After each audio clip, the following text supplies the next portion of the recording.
plus dans les médias ces derniers temps. Guy Bourgeois est le représentant du syndicat des cadres chez Fortis. Il s'agit en réalité d'un homme du cru, de la région de Ciney plus précisément. Sauf imprévu, il sera notre invité dans l'hebdo samedi prochain. Préalablement à cette émission, nous l'avons rencontré ce matin dans l'agence d'Ivoire. L'occasion également de voir l'impact réel qu'a le dossier Fortis sur le moral des épargnants dans des entités rurales comme les nôtres. Verdict avec Nicolas Lambré. Ce mardi matin, encore 2 articles dans le journal Le Soir, commission d'enquête et BNP Paribas. Fortis n'en finit plus de faire couler de l'encre. Mais qu'en est-il de la vie quotidienne? Ici, à Ivoire, la réponse est unanime. Moi, je m'en fais pas, quoi. Ça va aller, faut pas paniquer. Disons que c'est pas réjouissant, hein. Ça ne va pas dire le contraire. Mais enfin, je pense que ça ira, quoi. Voilà. Des inquiétudes? Non, pas du tout. J'ai confiance. Non, pas spécialement. Est-ce que vous pensez, par exemple, à aller mettre votre épargne ailleurs ou pas du tout? Non, pour le moment, non.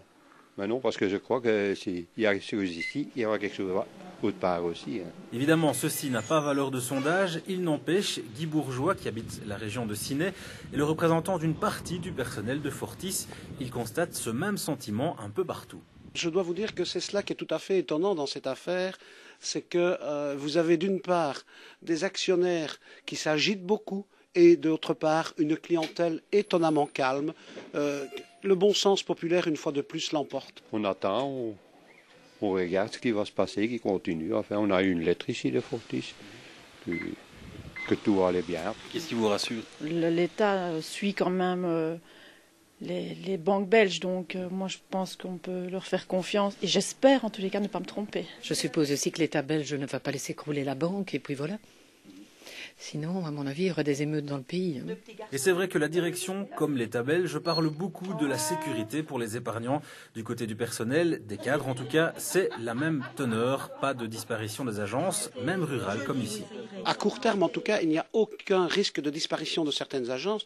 Et évidemment, la solution BNP Paribas procure encore plus de chances de ne pas en voir disparaître parce qu'eux n'ont pas de réseau en Belgique. Sachez que nous n'avons pas rencontré d'actionnaires ce matin, mais que la plupart des clients interrogés comprennent le nom de l'Assemblée Générale. Quant à Guy Bourgeois, son travail continue. Les prochains jours, ça va consister essentiellement en une rencontre avec le Premier ministre, ensuite avec le président du holding Fortis, ensuite des réunions entre nous dans le front. J'ai aussi pas mal de mails, par exemple, à répondre. Hier, j'avais 80 mails sur ma boîte fonctionnelle et 100 mails sur ma boîte privée, donc j'essaye d'y répondre à chacun et ça fait quand même pas mal de boulot. Oui.